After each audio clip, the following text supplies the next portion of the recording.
Good afternoon, everybody. Welcome to the Jump Seat. For those joining the Jump Seat for the first time, it is a weekly spotlight bringing you key industry thought leaders, subject matter experts, and next-gen insights affecting you and the fire service.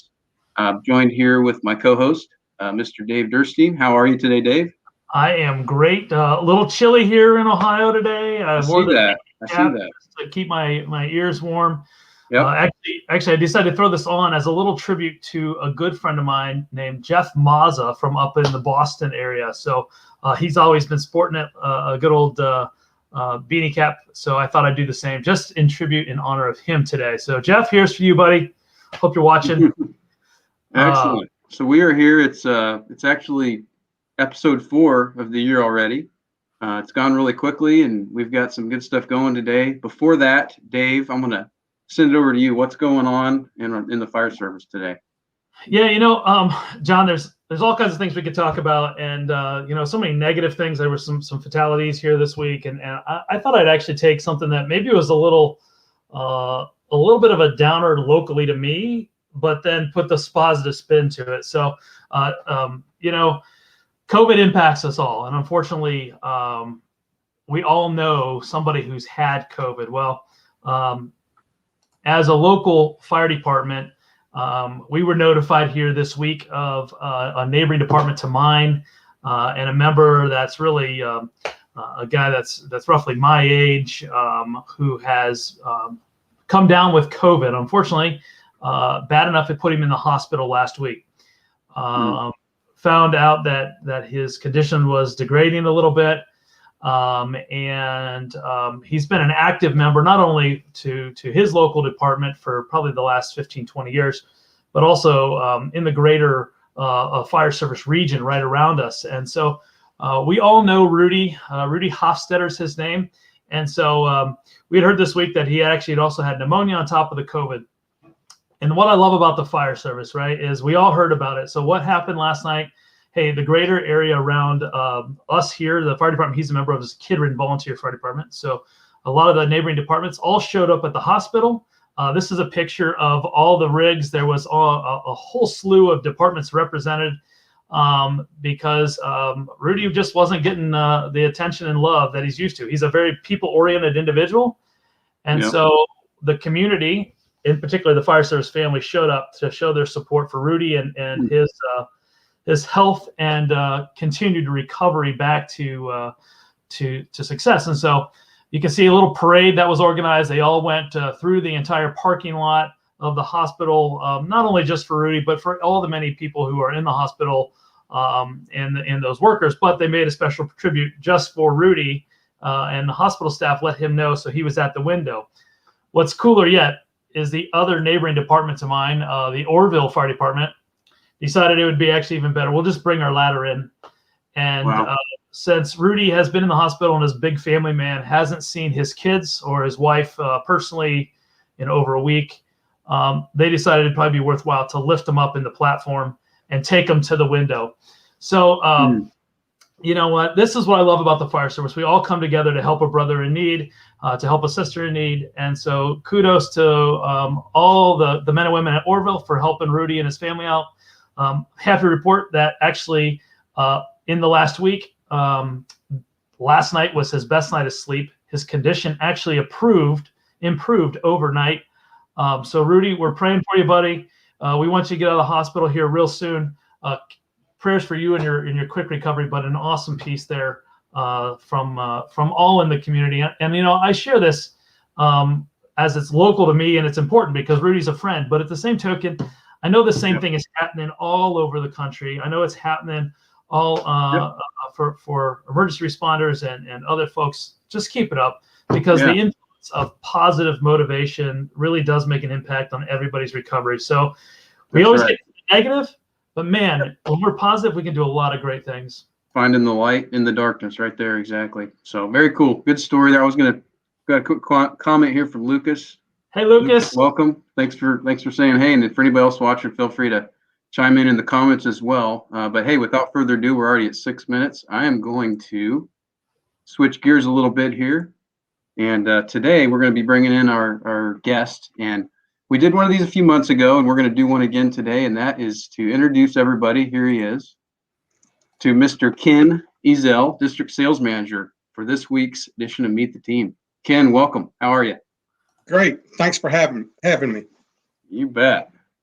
So Ken, tell us, I know you're district sales manager. We both share the same kind of duties in different parts of the country, of course, but tell us a little about yourself for those watching and your background in fire service. Okay. Background started in 1985 when I joined a local fire department. Served with them for 17 years till I been in the apparatus sales business, and being gone from home, I felt like I couldn't make the commitment, so I stepped back from that. Started working for Hale Pumps back in 1989, or it wasn't Hale at the time, it was American Godiva. Yeah. Before IDEX purchased them, and then it went to Hale, and probably about 1993, I believe, and continued working there through about 94, and then started selling apparatus with a local dealer. Real quick, at that time, that was in Tennessee, right? Isn't that where Hale, they had a location there, correct? Yes, they had a location in Tennessee and one in Pennsylvania. Ah, very good. So very cool. Ken, I mean, a great history in the fire service, 30 plus years, which is pretty awesome because not everybody can actually share or state the same facts. What do you think has been like one of your greatest memories? I'm going to put you on the spot because we didn't pre-discuss this, but what's one of your greatest memories from your fire service experiences over the last 30 years? One thing that sticks out is right after I first got on, we had a call, and in the wintertime, structure fire, temperature was about 5 degrees, went to roll hose, and I got sprayed by a hand line. And I was bent over, and when I stood up, a bunch of ice fell off of me. So that was a very cold night. And I'm going to just point out the fact here really quickly. It's probably not as obvious because I'm wearing the beanie cap, so I'm used to cold, but you got a little bit of an accent too. So where's home for you, first and foremost? Middle Tennessee, southern Middle Tennessee. Southern Middle Tennessee. So it's usually relatively warm comparatively, yes. Right? So ice is not an everyday norm. Yes, correct. And that was 3/4 hip boots and a long coat. Wow, that's awesome. Did not have the privilege of bunker pants. Yeah. I remember when my dad wore those, Ken. Oh. Just kidding. So, hey, obviously, oh yeah, look at this. We got comments rolling in here, right? 5 degrees in Tennessee, as usual, from Chief Swigert there. Hey, Chief Swigert. Thanks for joining us again there, Chief. But hey, in your role now, you've kind of moved along in your career to today being a part of the IDEX Fire and Safety team. Maybe give us a snapshot about your current role and what you do. Current role, I'm a district sales manager for Tennessee, Mississippi, Alabama, and Georgia, and the Panhandle of Florida in the Central Time Zone. And we've got several smaller OEMs that we work with. And doing that keeps me quite busy. Yeah, John threw up there your territory map there, so we got that all everything I think but the Panhandle there identified quick for you. So what keeps you busy in your role? Working with OEMs, bringing new technology to them, and also doing the same with apparatus spec committees, working with them, making sure they know what's out there. That's going to help them do their jobs the best. Well, and Ken, I know we started in similar time frames within a few months, I believe, and just in the last few years, really our job has changed, and it's become a lot more encompassing of other components and technologies and bringing things together for the very first time in a lot of cases, which I think is pretty exciting. You look at where we were and where we are, even in a couple, 2.5, 3 short years, it's pretty amazing stuff. Yeah. It's amazing how much everything's transforming. Yeah.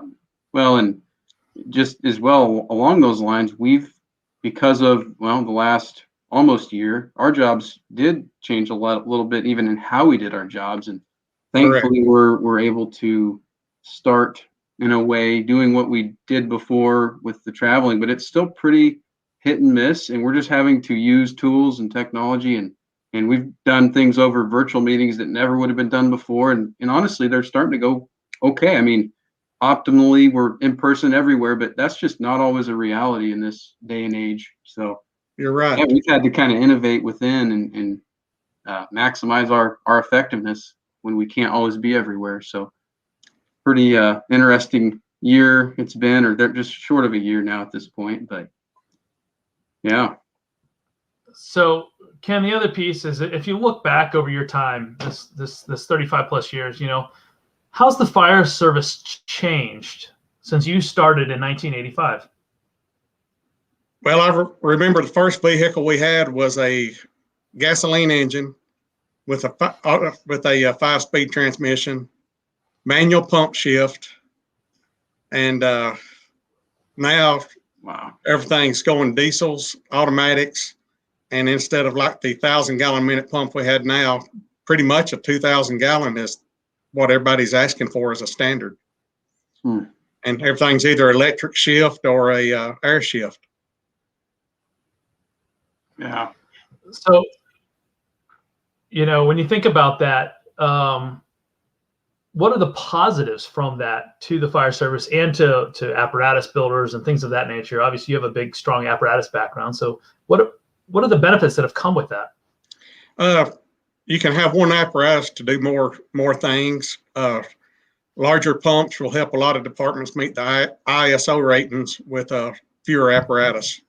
Mm-hmm. We're used to, if you did have apparatus with 1,000-gallon-minute pumps and you had a 3,000-gallon-minute fire flow, you were going to have 3 apparatus. So now if you have a 2,000-gallon-minute, you can have 2 apparatus to meet the same fire flow. Yeah, right. So I think, isn't the ISO standard, is what, 3,000 gallons on the initial response? Yes. Is that where you get the credit and the points for? Yes. And when you sold apparatus, was a lot of that going on then, or is that all pretty recent? I mean, I think a lot of it's more recent. Usually the larger pumps started catching on toward the end. When I first started selling apparatus, it was basically like a 1250 pump, 1,000 gallons of water. Mm-hmm. So more departments now are requesting 2,000 gallons a minute, especially on aerials. Yeah. Yep. And when you were selling trucks, kind of maybe help frame it up. Where was your region that you were selling into for everybody's sake? Tennessee, pretty much. So pretty much Tennessee when you were selling fire apparatus here, and obviously now with larger air territory they're shown above. But so in Tennessee you were getting it's 4,000 gallons. Scott Moore, thank you very much for the clarification. Right, I'm glad you're out there, and thank you for that comment. So the clarification. So 4,000 gallons on the initial response. Is that correct, Scott? You can give me a thumbs up if that's the case. But appreciate that clarification there. So what other trends are you seeing in your region specifically nowadays? Having a lot more call for smaller apparatus like the Ford F550s, because a lot of subdivisions are getting tighter and tighter areas, cul-de-sacs, that a traditional 32-foot pumper is hard to maneuver in. So, and they want a quicker response. So a lot of them are going to the Ford 550 with our DSD modules that we provide with 1,500 gallon minute pumps. So they still have the capacity from a flow standpoint, but more maneuverable, smaller apparatus. Right. How do you think that's going to shape the fire service of tomorrow? I believe it's a trend that's catching that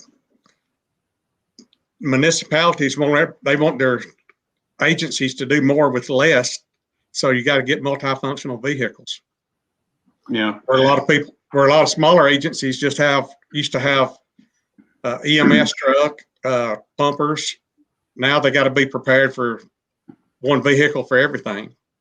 Well, and we've seen, we were talking about the trends to bigger pumps or 2000 GPM being a lot more common than they used to be, and even more capable with the diesel technologies. The other thing with that is, for many years, our pump house widths were pretty large, right? For all that capacity.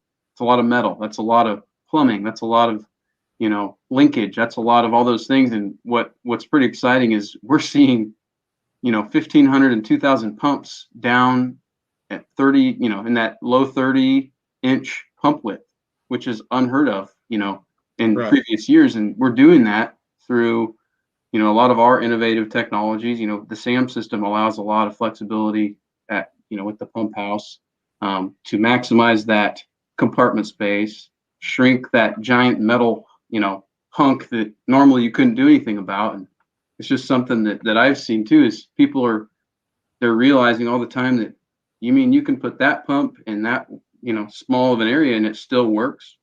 Yeah. It's pretty amazing stuff. Yes, it is. Yeah, it's truly an incredible thing. And so, I look at, our SAM demo truck. I don't want to belabor on it, but what we've got the equivalent of a 2,250 GPM pump in there.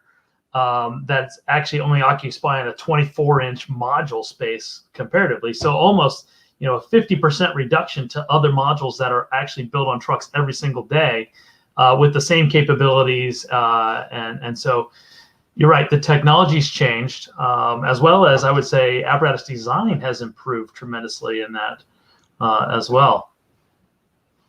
So Ken, we talked now about smaller trucks. You're seeing a trend towards smaller. Is that replacing the need for, full size traditional apparatus? I don't need a big custom pumper anymore, or is that a supplemental piece? I think it's in some areas it's replacing the bigger apparatus. Yeah, so it's truly an add-on type, or it's truly a replacement, not necessarily an add-on or supplemental type vehicle. And a lot of them are using for medical, rescue, urban interface. So, yeah, one smaller apparatus to do when you more look things. When you worked at Hale, a while back, right? When you look at it now with the module team, it's a whole nother world in a way. Totally different. So we would just send out the pump, and now you can get a pump complete module where you just set everything on the apparatus and you're ready to go. You bet. All right, Kenny. So outside of work, we got to hear a little bit about you. What keeps you? I know what keeps you busy, but why don't you show and tell what keeps you busy? Family time. Yep. And getting away quite often.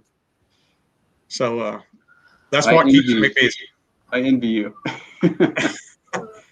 And sometimes that doubles as an office on wheels too. It does. Yeah. For those watching, Ken's got it figured out. He's high speed. He's got it figured out, and he's got some help too. It looks like. Yes, that's the office manager. Well, what a beautiful looking rig. I know I always love seeing your posts on Facebook, because who knows where you're going to be next with your camper and the family. I think, didn't I see you guys go camping in the mountains at Christmas, right? Yes. Yeah. So white Christmas. A white Christmas too at that. That doesn't happen all the time in Tennessee, but definitely would be fun camping in the snow, of course, there. So as long as you got propane. Yeah, I would say it's not like you're traditionally camping in that rig either. That looks more like a glamping there. Yes. Yeah, exactly. I would agree.